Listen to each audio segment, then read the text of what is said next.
राधे राधे। निशिचर निकर पतंग सम रघुपति बान कृसानु, जननी हृदयम धीर धरु जरे निशाचर जानु। श्री गोस्वामी तुलसीदास जी द्वारा रचित श्रीमद् रामचरितमानस के सुंदरकांड के दोहा क्रमांक 15 की सरल व्याख्या करते हुए भगवान मैथिली शरण जी कहते हैं कि हनुमान जी के द्वारा प्रभु द्वारा दिए दिव्य प्रेम संदेश को सुनकर माता श्री सीता को अपने देह की सुधि नहीं रही। तब हनुमान जी ने माँ को प्रेमाकुल होते देखकर कहा कि माँ, आप जरा सा धैर्य और धारण कीजिए। ये लंका में रहने वाले जितने भी निशाचर हैं वे सब बरसाती पतंगे हैं और पतंगा अपनी मृत्यु का वर्ण स्वयं करता है।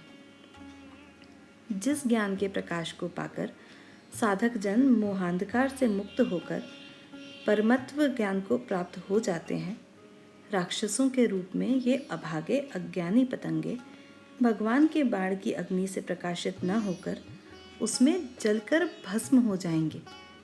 माँ, आप पूरी तरह आश्वस्त रहें, इसमें आप तनिक भी संदेह न करें।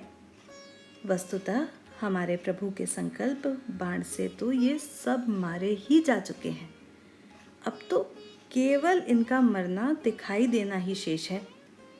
हनुमान जी ने अपने भगवत विश्वास, पराक्रम, विनम्रता और प्रभु से निजता के कारण सीता जी में अनंत विश्वास की स्थापना कर दी।